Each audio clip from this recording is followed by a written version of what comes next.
Good morning, everyone. Welcome to Negotiations for Project Manager. This is a new event that we are having on Saturdays. I know people are having a rest and some people are working. But this is a great moment to have Andrew Vlok as a great and special guest to our event today. So, Andrew, welcome to our show.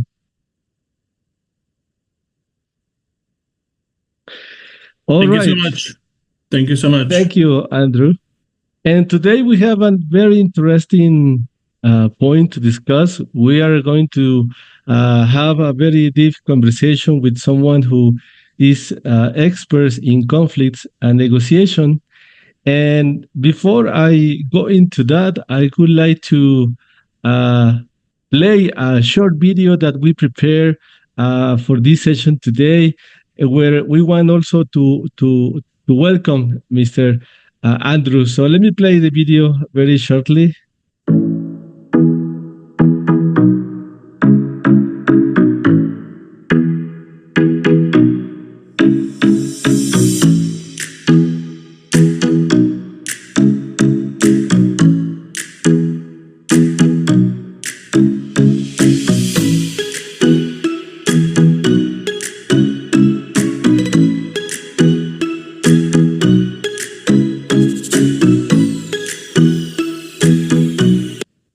Welcome, Andrew.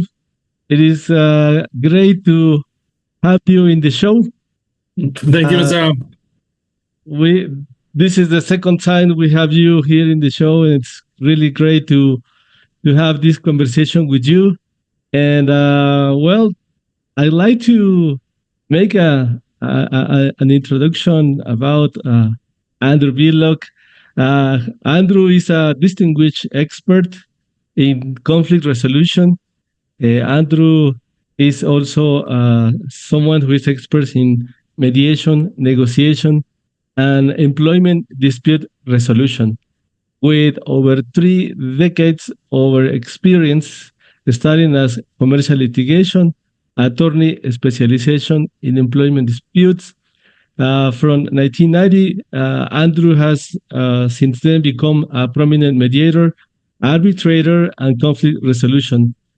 He's also author of several influential books like Dangerous Magic, uh, the essays on conflict resolution in South Africa, which also offers a blend of philosophical insights and practical strategy. He also wrote another book, which is Skylines. I think it's more focused on modern urban conflicts. And another one that is very aligned with what is happening today with AI, Hamlet's Mirror, which is about conflict and artificial intelligence. And it is great to have you, Andrew, for the second time in negotiations for project manager. And welcome to our show. Thank you, Misael. You know by now that you are a group very close to my heart, and that I enjoy spending time with you. It is I love to see what you guys are doing and how you're developing, how you are spreading the good word out there. If you have some the questions you need to ask, or do you absolutely, want me to? Absolutely. Throughout these days, we have been talking about, what has happening in the world in the modern days, and on the technological side, in the philosophical side, and some other conflicts that also affects in our lives. And we have some questions that we also like to go through this conversation. But first, we would like to start with kind of more knowing who is Andrew Vlok, and which personal inflection points from your legal and mediation career to life change how you see conflicts and why? So the personal side, as you mentioned earlier, I am legally trained. I'm a qualified admitted attorney. I tried that for a few decades, and I think that gave me a good background in conflict, but a very limited sense. I suppose this is strange to hear from a lawyer, but law and litigation is one hammer, one, everything everything gets knocked into place. Um, it's necessary sometimes, and I found that to work it was a good career. But as I grew older, um, my dad used to say that I made the mistake of looking at other conflict resolution methods, such as mediation, such as arbitration, and the whole toolbox full of conflict resolution. And slowly, I started realizing. You mentioned inflection points. Those crossroads in your life where you start questioning things that you always thought were cast in stone. For me, a legal career was great. This is how you resolve conflict. Until I started working and studying these other methods, and slowly but surely I started seeing court work, litigation, that world as being extremely limited. Number one, and also harmful. It became more and more difficult for me to understand and to make peace with the idea that far from really being, I help people in a sense, yes, but the methods I bring, the legal system itself, is also a part of the problem. It's you pay me, we beat up the other side. The relationships, bridges are burnt. Everyone loses except the lawyers, as the cliche would tell us. And really, as necessary as it is, I started realizing there has to be a better way, and I found it in those other ways. And that is why at some stage about 8 years ago, I realized that I really, as senior as I am and as settled as I was in my legal practice, it was starting to make me unhappy in the sense that I no longer really believed in what I was doing, and that I had to make this rather scary move into the dark at age 53 to start a brand new career when you have a good safety net around you.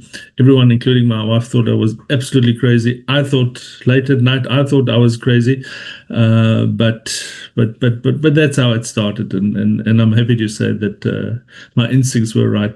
It's an absolutely conflict in the way that we will be talking about this afternoon. Is a wonderful career, and it's a wonderful way of seeing the world, I think. Definitely.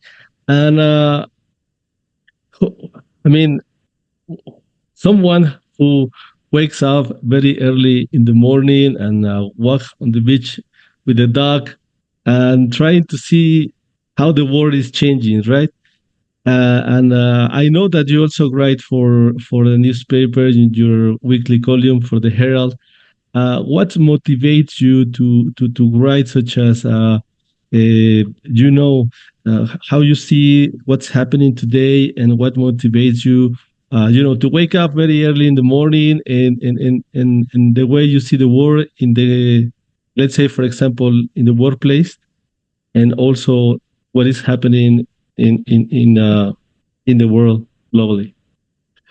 I love that question because it really, I had to answer it for myself as well. Why do you do this? And a part of it, an important part of it, is that I started realizing that my own view, and I'm asking all of you to expand your idea of conflict. My own idea was conflict was loud people, shouty people, angry people, court cases, I hate you, fist fights, wars, that type of thing. That's pretty much all I saw as conflict until I started working with this, and I realized that anything, if we negotiate, you and I may be great friends, we may be have great respect for each other, but we sit around a table and we negotiate price, for example, product, time, anything like that. We simply work together. We're colleagues, and the fact that I need you to do this before I can do that, that's conflict. We need to take. And this was one of the big moments in my career where I started realizing that conflict runs through everything that we do. If you are listening to me now and you'd rather be on the beach, then you and I are in conflict. It's just a friendly conflict. Conflict is what we need to be good at. To make a list of 3 or 5 or 10 of your achievements in your life. You reached all of them through conflict. Conflict with yourself, conflict with your neighbor, conflict to get finances, conflict to find the time or the motivation. That's conflict. And the minute we start seeing progress, development, friendships even, marriage, careers, all of that, the golden thread that runs through it is conflict. Now, why would we not? We spend so much time in being good at so many things. We take little courses. We spend time to do a spreadsheet and to do a TikTok video. We spend time on our careers, and yet all of us, without exception, if you sweep floors, if you drive a bus, you have conflict in your life, in your professional life and your personal life. Why don't we spend more time to be even at a low, gentle, simple level? And then more so for people such as yourselves who work with conflict every day. Your results, your careers, your sense of self, of fulfillment depends on how you deal with conflict. Not the loud, unpleasant conflict, but the important conflict, the difference of interests. You and I sit down, we negotiate. It could be a commercial deal. We never raise our voices, but we're in conflict, and that drives me to. I look around me in my own country. I do a tremendous amount of work. A good half of my consulting work is global work, and I look at that and I see how people are really skilled in what they do, except this hugely important thing. If I was the king of the world, I would have, and you're starting to see it in Europe, where management at nearly all levels. Diplomatical management from mid-management and up are starting to formalize actual conflict work.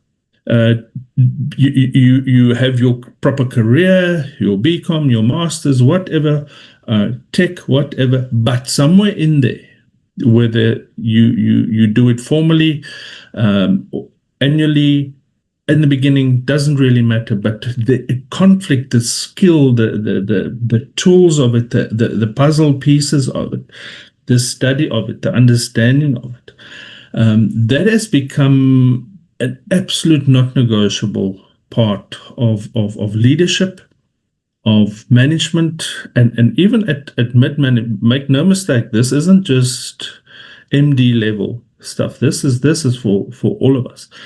And that drives me. There's an educational part to the work that I do, and that's outside of the consulting part, where I'd like to see all of us.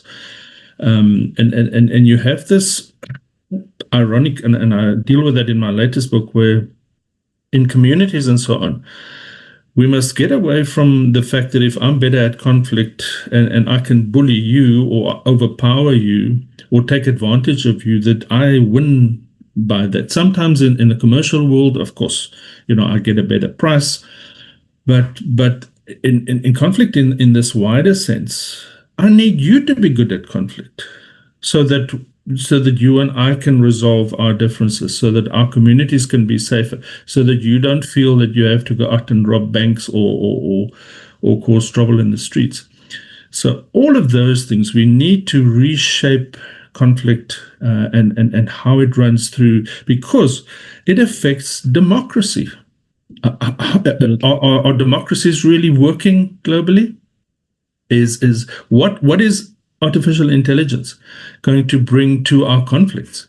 What is it to be a human being with conflict? Exactly. So all of these things are crucial. They're urgent, and they need we need to rewrite some of the conflict books, some of the management books, some of the business management books. So it's very interesting what you are telling us, and probably sometimes there is a misconception that people believes that when we talk about conflicts, it's about the negative things of our lives.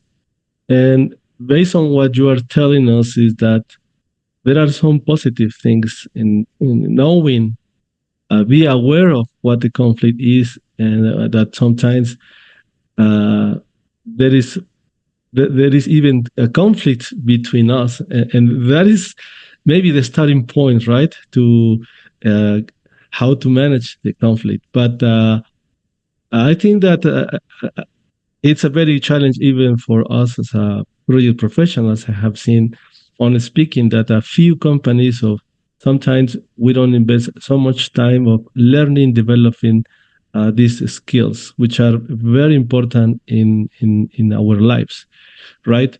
But how do you? I mean, what do you think is the first step that we should, or every professional should take to master on these skills and maybe have a better life, a personal life, a better way of living, and at workplace and in the business setting? No. I think firstly, Misael, we should change our relationship with conflict. You say conflict or any of its synonyms, fighting, arguments, whatever, and you can see some people flinch. I don't do that here. I'm not like that. I'm not that type of guy. I don't like that. We avoid conflict because we're not good with it, and because I do this for a living, and I can tell you there are conflicts that I avoid. I don't like arguing with my wife. I don't like arguing with my son. And if we don't have this as a skill, if we don't know what we don't know, if we don't build up confidence, whether it's personal or professional, then that affects how we deal with conflict at all levels. I'd rather take your offer, even though I know it's not a great offer. I'll sign for it because you're not going to be angry with me, and the boss will think I've got a deal, and I make some commission out of it. We start avoiding conflict, and it affects our friendships. It affects our business relationships because I'm not really happy with you. I don't like that thing that you do, or the way that you speak to me, or the way you treat me, or the way you pay me. But I don't know, for the sake of peace, I think, because I don't know the tools, I don't have the skills, it affects everything in my life. I avoid it, I smile, but every time you speak to me, I really just want to leave the room. It affects your potential, everything, all of it. So start with that relationship. See conflict, and you mentioned it earlier, to change the way we see conflict. Conflict can be a terrible thing, yeah. It can destroy marriages, it can destroy careers, it can destroy countries. But there's also, just as a thought experiment, try to imagine your life without conflict, or the world without conflict. We all always agree. Nothing is ever difficult. That's not healthy.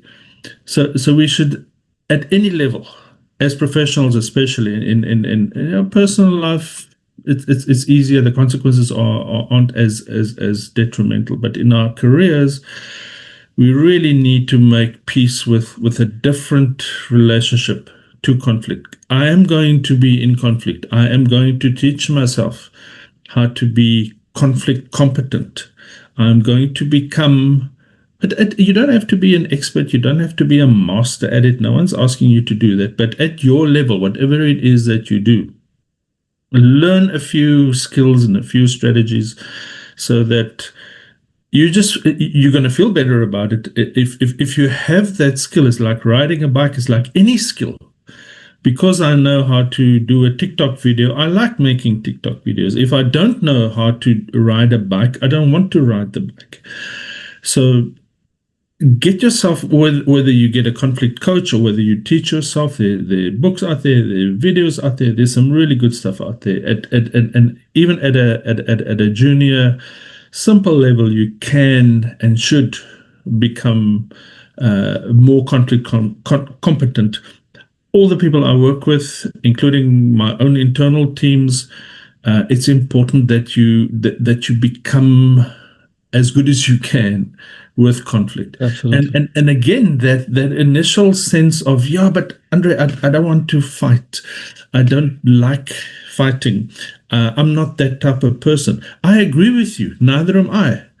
It doesn't make you aggressive. It doesn't make you going around looking for fights. But when it's there, inevitably, as it must come, for some of us on a daily basis, I know how to look after myself. I know how to stand up for my rights. I know how to protect the people in my employ. I know how to deal with difficult people. I know how to get the best out of them.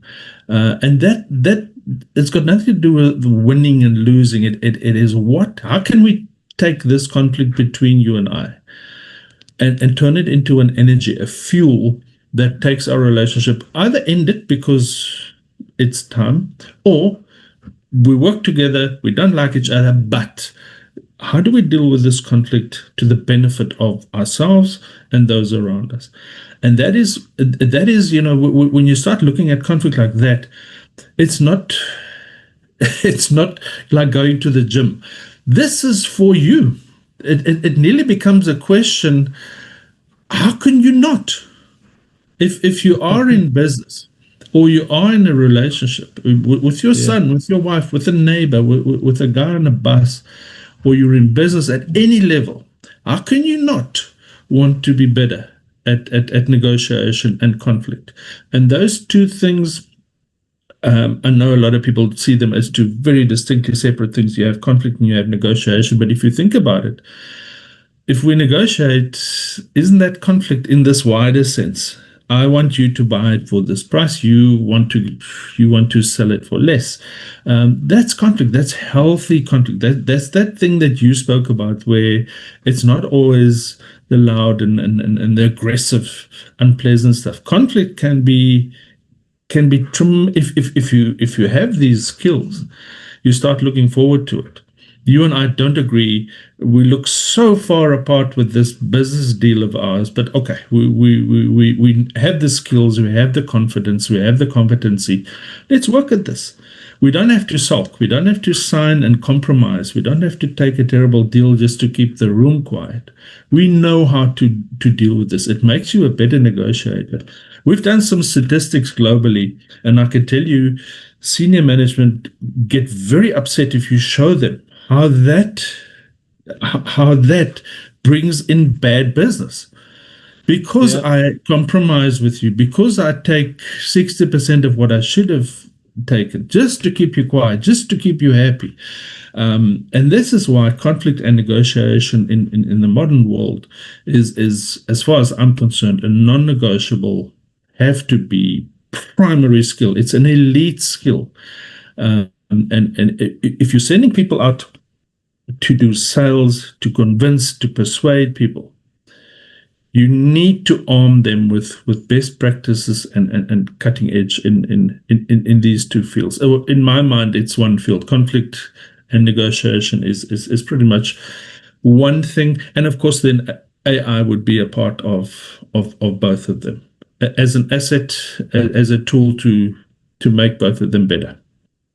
Wow, it is great to see how how we live and how we should deal with conflicts uh, based on the different perspectives or different angles that you just gave us. And I think that we should reflect ourselves how we should manage or how we should live with conflicts in our lives to succeed. It's very interesting and the way you frame it. So, Andrew, this is very great to hear from you. Now, um, I like to hear from you. You talk about some of your experiences and with friends in business, and I know you have also done some consultancies to governments and other stuff. But which two experiences most mark um, your professional life? The moments that reshape how you understand and resolve conflict, and probably ultimately led to a key milestone that you made, like writing a book, a change in practice. So please walk us through what happened, what you learned, and how you translate it into your published work. And if appropriate, include one public high stake case that you may face and that you had a challenge with, and so that you can share with the audience, please. I my work is obviously confidential, the consulting book. The two examples that I want to use, Misael, are reported in social media and normal media. So I'm not gossiping about clients, but I'm going to not mention the names. It would take a simple Google search to go and see what. The first example is that really, I know a lot of people regard it as a victory. I regard it as a harmful loss, and that was one of the big public things that set me on this road. Where here in South Africa there was a printing and publishing company, a big one, and they ran into commercial difficulties, and all of a sudden, I was appointed. Towards the end of my legal career, this was one of the things that really gave me the confidence to leave. We got involved, and you had the creditors in one group, you had the employees in another group, you had labor unions, you had competition wanting to pick up the pieces, you had suppliers, everyone with lawyers shouting at each other, and I could see how to save this thing, but no one wanted to budge. No one had that skill to put the pieces together in a different way. Each were worried about my little thing. What about my pension? What about my invoice? You owe me R1 million. And we got stuck on that. And the next thing is we ran out of time and the business was liquidated. And all of those people, the employees were left without work. The suppliers didn't get, they got paid peanuts. And that was a classic example of conflict badly done through using the wrong tools, threatening each other, refusing to budge, and not having the knowledge. What are the options? How do we move forward without getting hurt? How do we speak to each other in a different way? And it ended up in a mess, a public, visible mess to everyone's disadvantage. The place closed. It was more than 100 years old, and it ended like this. That's sad, and it's in its own ways, or it's a terrible example of how mismanaged conflict. It looks from the outside, you stood your ground and you had good arguments, but look how it ended. This is how conflict needs to be. It's not a game. If we get conflict wrong, it has consequences, whether in our personal lives or professional lives. The other example would be more of a political one, where the one very senior person wanted to leave, and they start, as all politicians do, they started insulting each other on social media. And by then I was formally on this side of the fence dealing with these tools, And it was just so inspiring to sit with people, to take that anger, to take those vested interests and those huge egos, and to work with them and to show them, not in a patronizing way, not in an aggressive way, not in a compromising way, but to craft different solutions for them, to sit down and work with people and show them, not because you say so, but they arrive there. They see that, okay, if we do this, these will be the consequences. What if we do this mess differently? And it ended very well, and to this day, everyone got some benefit out of it. And that, to me, is, as much as that first example it was, to me, a horrible failure. The second one I feel a lot better about, because here are people who are still friends, that they're able to speak to each other. They didn't compromise in a harmful way. They stuck to their principles. They got what they wanted, but we approached it from a different perspective. And that is, those are examples that, to me, show that this isn't, it's not just a fad. It's not just a Dr. Phil level. It doesn't just sound good. When you know what you're doing, conflict can really become an energy that puts you in a better place.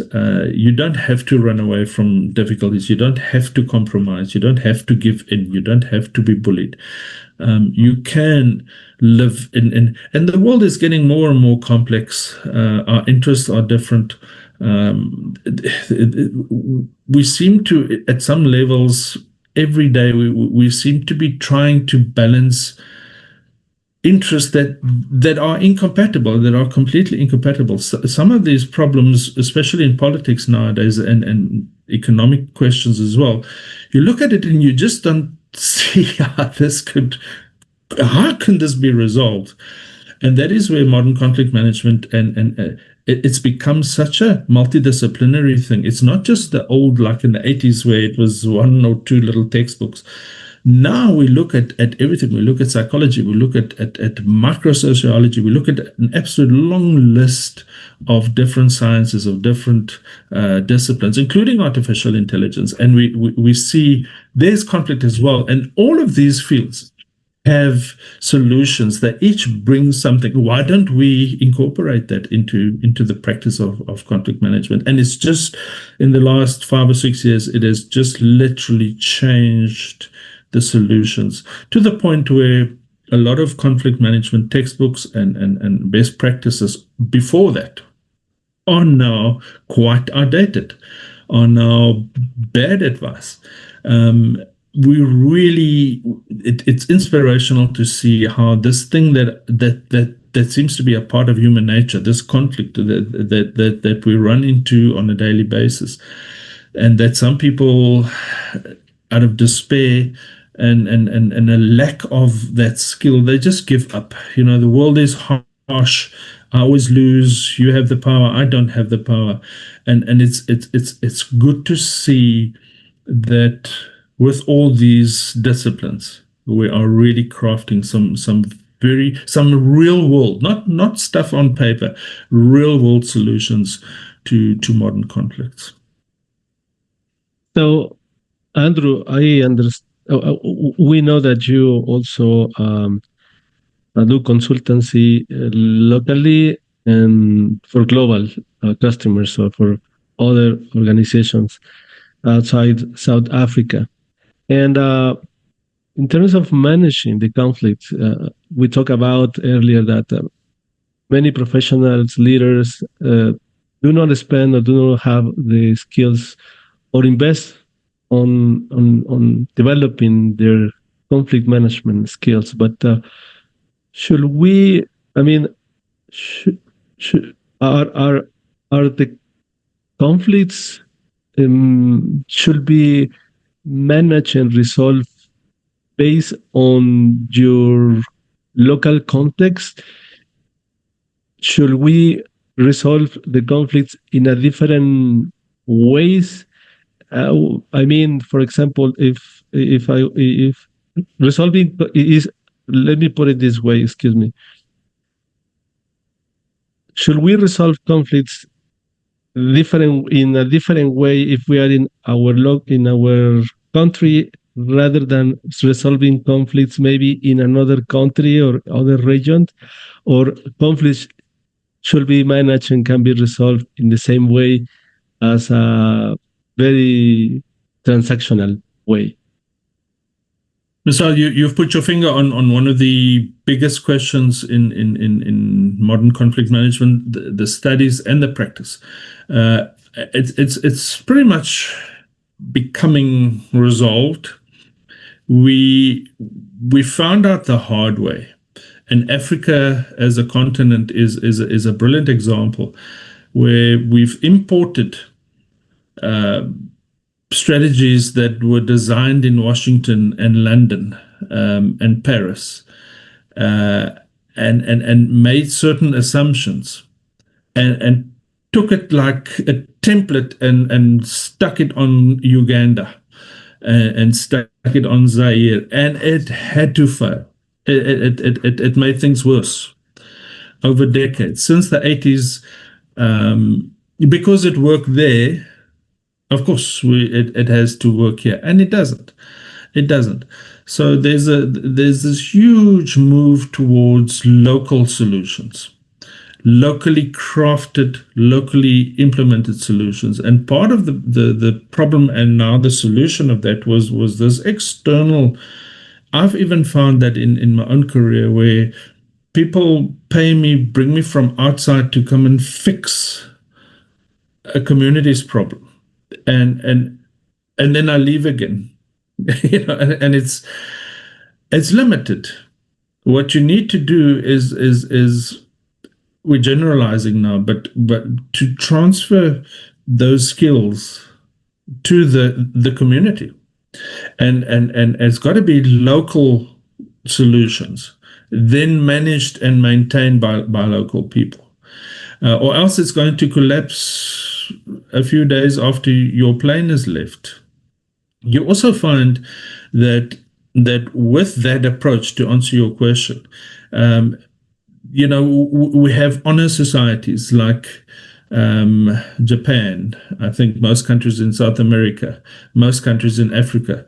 Honor, trust, those are important things. Then you have North America, where it's not really, if you insult my family or if you insult my company, that's okay, as long as, it's more individual. What is it about me? Don't insult me. I don't care if you insult my group. Those things, all of it, identity conflicts, those things must all be localized, if you put it like that.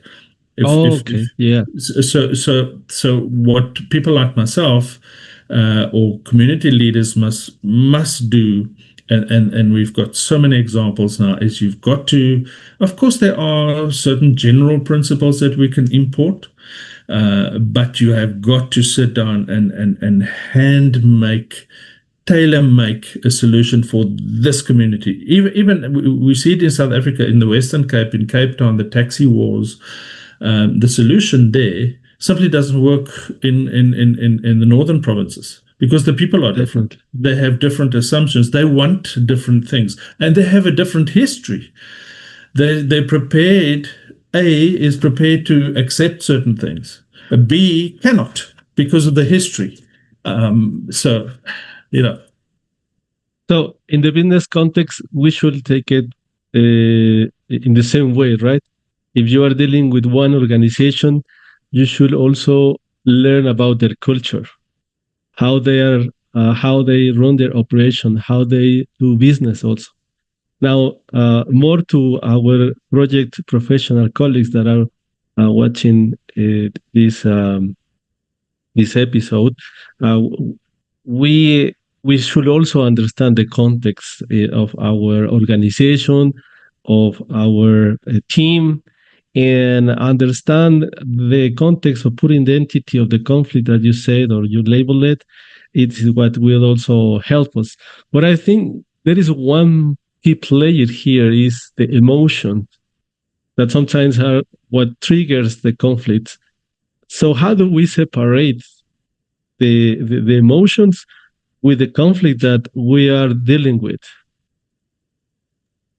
I'm not sure if this is going to be good news or bad news, but the current best practices, and again from various external disciplines, psychology, sociology, neuroscience, all of those things are starting to show us that if you're old enough, you would have heard advice such as leave your emotions at home, don't bring your personal life to the office. That's wrong. We are as rational as we want to be and think of ourselves as we are emotional people. All of us, even the quiet ones, even the ones who deny it. We Fairness is important. How you treat me, how you make me feel, how you make my community feel, the way that you pay me or don't pay me. All of those things. Emotion is far more important than what some of us may want to think. As much as you think that I only make rational decisions, you don't. All of the case studies, and it's absolutely fascinating to have a look at it, how we lean in a direction. I like men. I don't like women. I don't like tall men. You have these biases, and you may or may not be aware of them. And as much as you try and fight against them, we lean in a direction. If you hear news that says Mexico City is an awful city, now, as much as you may think, okay, I'm going to think about this rationally, you already tilt towards, no, this isn't correct. And now you find rational reasons to reject that. But it's that lean, it's that emotional side of it. So to me, it's wonderful to see how the science is starting to back it up, that bring your emotion into it. Of course, there's a harmful emotion. You don't want to throw things in a boardroom. But it is so good to sit with people and say that you want to you want to show your anger, you want to show your disappointment. Do it. Tell me where I have failed you. Tell me what makes you angry. Cry, insult me, get that out of the way. Now let's talk about how can we move forward. That old, or not that old, but up until recently, we're going to mediate, we're going to arbitration, I don't want to hear your emotion, leave that aside, this is about facts. That's wrong. And it puts in place things that look like resolution, and 2 weeks later, you and I hate each other again. And if we mix emotion in there properly, we can move on, and it is cathartic, and it is wonderful to see people for once, maybe after 20 years of working together, really just telling each other, that thing you do, it irritates me. Or why do I get paid less than you? And bring the emotion, respect it. It is a part of the solution. It takes from someone in my position, it takes skill to, emotion can also tip the cart. I could also shout things and say things that make it, that destroy our relationship. So it's a bit of a wild horse. If you know how to manage it, either in other people or in yourself, it really elevates you to different levels where you can understand this conflict better. What if I acknowledge that the way you make me feel, I'm actually jealous of you, and I can live with that, and I can build part of the resolution around that. It opens new solutions and options to us if we bring in the emotions. If we didn't, we needed to work with these sterile, neat, polite solutions. Yeah. And none of us are happy. You smile and you sign the agreement, but you didn't get to the heart of it. So bring the emotions in, just learn how to ride the wild horse. So, is there any kind of like antidote playbook, antidote list of, oh, if you are running or you are facing this conflict, you could react this way. If this is happening, you could do A, B, C, or play with D. I'm kind of curious if uh, you ever talk about it, and if you think that there should be some sort of antidote playbook for And the society. we do a lot of that in the coaching, especially advanced, elite team coaching, where how do I respond? How do I not get angry? Or if I get angry, how do I deal with it? Jealousy, fear, the fear of making mistakes, the fear of looking stupid. What if I make the wrong decision here? And effects on my career and so on. The one way of dealing with it is a list.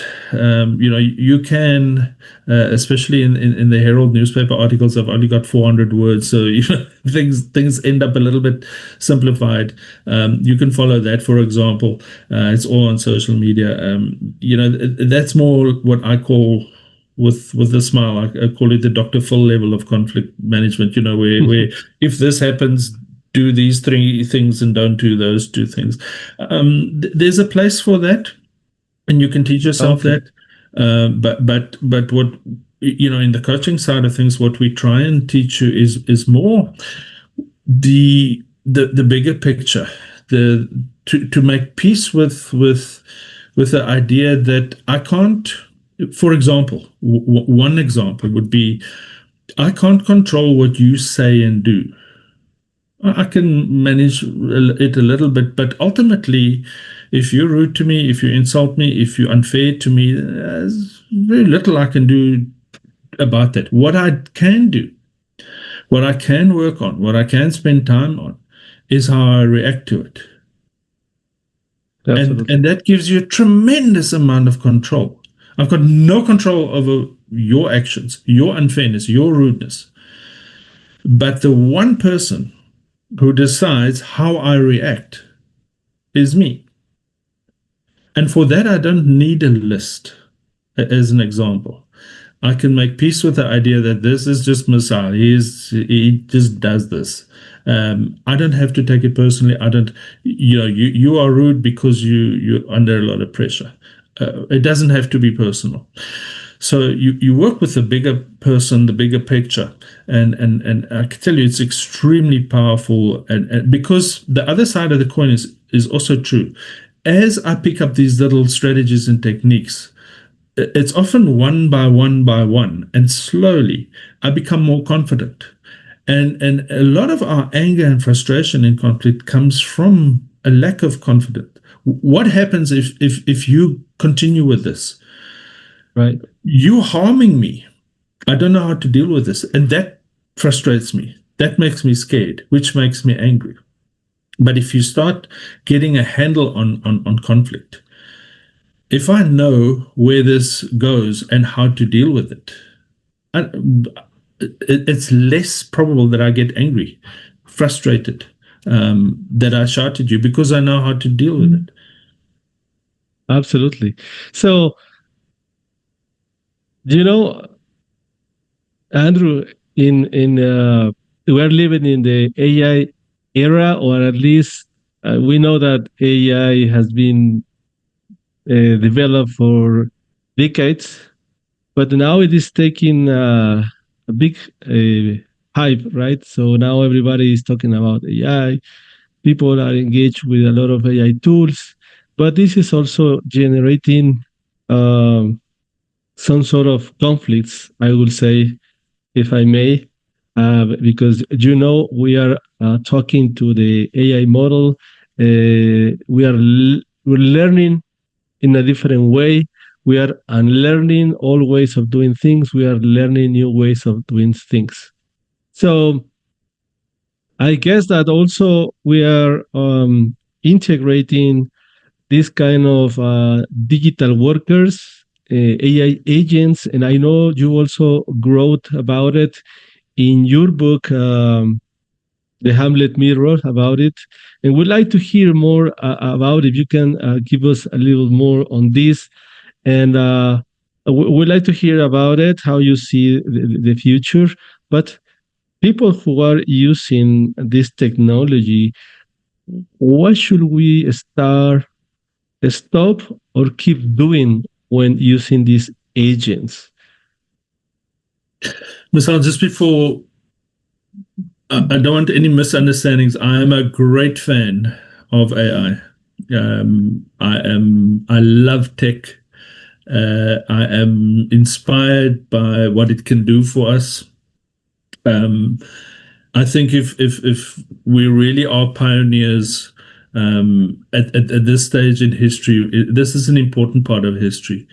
Um, so none of what I wrote, and really, I don't want to sound as if I'm selling my book, but Hamlet's Mirror really deals with this. All of those questions bothered me. I write books to not to make money, but to deal with things that bother me and keep me up at night. And this was one of them, and in the time that we have, I think the best way to approach this, if we read all the news about AI and what Sam Altman says and what Palantir does, and all of those things, we're going to drive ourselves crazy. And if you stick your strategy and your future and your career to this new toy and this new development and this new model of ChatGPT, and is Grok better, and it gets.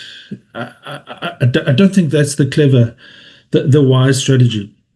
As Hamlet Mirror points out, is again, what is the golden thread that runs through it? Whether we are going to get to UBI, whether we're going to lose our jobs, how do we incorporate it into our lives? Is conflict.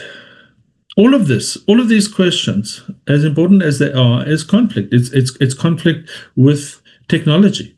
It is conflict with each other. It is conflict with people that we don't know.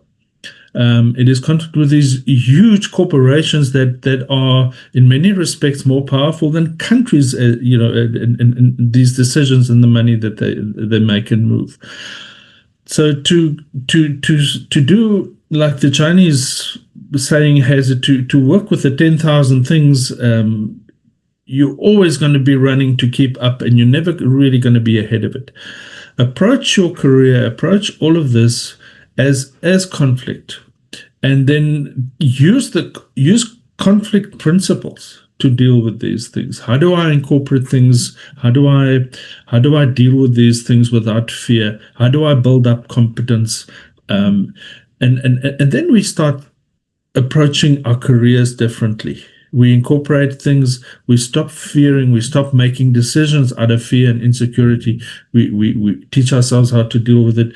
What is if I lose my job, what are my options? How do I negotiate a package? All of those things, and that is, to me, because now we deal with, firstly, less concepts that aren't changing every day with every news cycle. What Sam Altman says, what Elon Musk does, it's not all that important. What is it that makes us human? What is it that we want? How do these external things affect our careers and our conflicts? And what are our options? What are the tools at our disposal to deal with these things? AI is massive, and it's absolute history changing. But in a certain sense, the tractor and the factory and gunpowder and the internal combustion engine also changed the world. And some people also, this is just a much different scale. I'm not really saying they're the same, but the principle is there. Those things also raised conflict between people. They also ended careers. They also ended certain types of jobs. So instead of reacting all the time to the panic and the hype and the promises and all of those things, stop that. Start becoming conflict competent, because now you start driving those engines. you start making, you regain a little bit of control back over your career, over the decisions that you make. And Hamlet's Mirror really takes it apart chapter by chapter, and gives us a very practical roadmap, point by point strategies on how to make ourselves. I mean, no one is, we could all lose our jobs tomorrow. No one is completely immune. But then, have we ever been in any event? We forget that the cell phone has changed the world. The laptop computer has made changes. So our careers are always at risk. And that brings us back to your earlier point. This is conflict. We're also always living in the midst of conflict. How do we arm ourselves? How do we deal with this? How do we prepare ourselves? How do we really become good at conflict? So we see a conflict in different stages with AI in our lives and our profession. At the very beginning, when we hear about AI and whether we are what is going to happen to us, whether we should learn about how to use AI, maybe there is a conflict between the way I used to do things and now the way I should do things. Conflict with yourself. Exactly. Yeah. That is the starting point. Then during the transformation, right, or the adoption of this tool, and then when I already adopt the tool, is how should I deal having conflicts if I'm working with a digital twin, a digital worker, an AI agent that is now part of my workflow. I assign a task to the agent, and the agent is not doing the things that I expected to be. That is going to cause also new conflicts in our workplace. So I think we should also develop some sort of new skills to learn and how to manage that. We are, and I had to smile when I saw your invitation, and it included the negotiation. My next book, which I've already started on, it's called Fulcrum. It's exactly about this, the combination of AI, conflict, and negotiation, and how to. We must remember that your earlier example of this fear. And the hype around AI makes people insecure. So the guy that snaps at you, the guy that's rude, that could come from this. And if you Absolutely. Understand it better, you're going to understand him better, and you're going to understand your options and your solutions better. We already see, and if one of the things that this openness to AI and to conflict, where we stop ducking it, where we stop avoiding it, where we become skilled and confident so that we can open up to it, is the use of it. All of a sudden, you become able to use these tools at a different level, not begrudgingly, not sulking right. because the boss says I must, or because you guys do it, or because I'm expected to. In negotiations, for example, in elite commercial negotiations, for example, AI now looks at your company. I don't have to be clever and try and find patterns in the sales or your production times over the last 20 years. AI does it for me. You should see how in commercial negotiations, AI creates literal solutions. It's not something to fear. You say that you can't sell it for less than $2. Have you considered doing this? Because then I can show you how you can sell it for $180. It does background. It comes up with solutions. It does a lot of admin work. Just dreary work. These are times that if we manage this properly, if we manage these conflicts properly, that we can only benefit from this. But the flip side is also true. We get it wrong, like always with conflict. You get it wrong. Absolutely. there are consequences as well.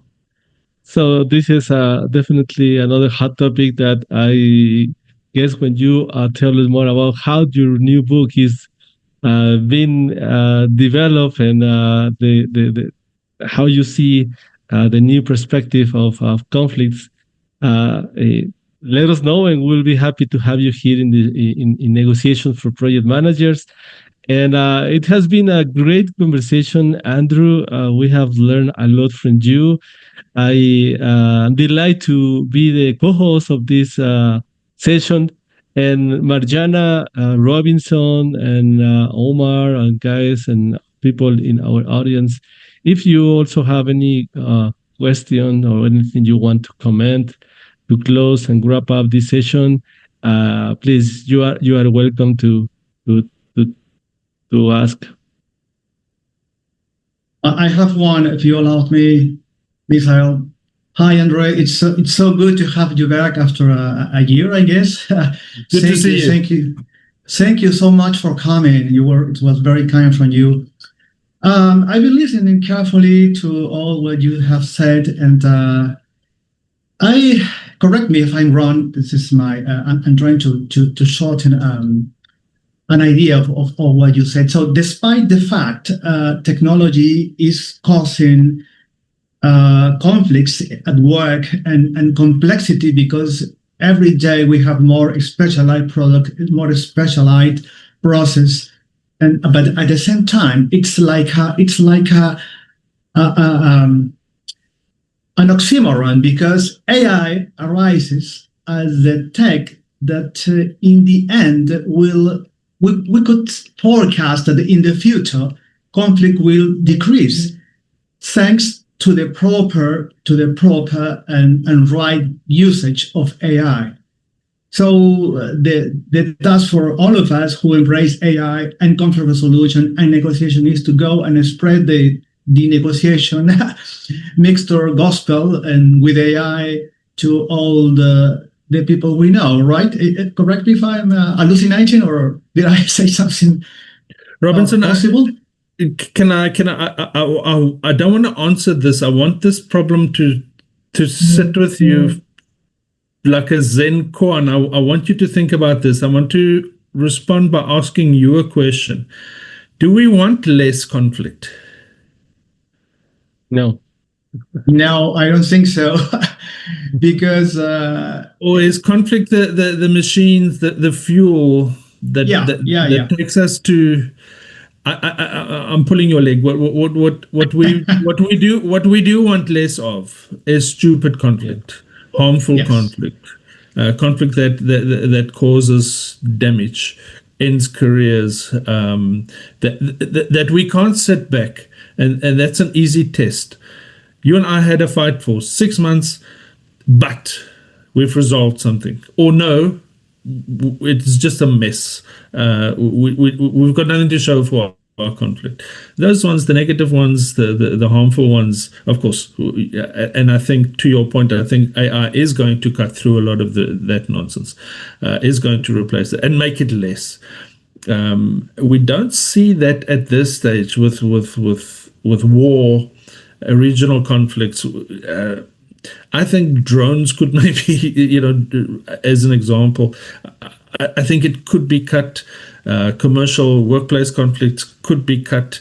That would be a goal. But what I'm also trying to say, tongue in cheek, is that we don't want to get to that science fiction level where we're all happy, we all love each other, and we never disagree. I think that'll be an awfully sterile world where we just always. We're just always happy, and I agree with you. And I think it's an essential part of human nature where we need to disagree, but we just need to do it better. We need to understand why we're disagreeing and how we can disagree and how we can be constructive about it. That's the part that needs the work, and I'm seeing it already that I can help us with that. So if you allow me just one couple of seconds, please, Misael. So if you allow me, to shorten this, AI is helping us to keep the fire under control, right? Yeah. Love that. Yeah, thank you. Andrew, we have more questions from our audience, but definitely we already ran out of time. We have 5 minutes past of the 1 hour slot that we had planned for this session. We'd love to have you in the future again. It's really been great to have this discussion with you, and I hope also our audience enjoyed this. Thank you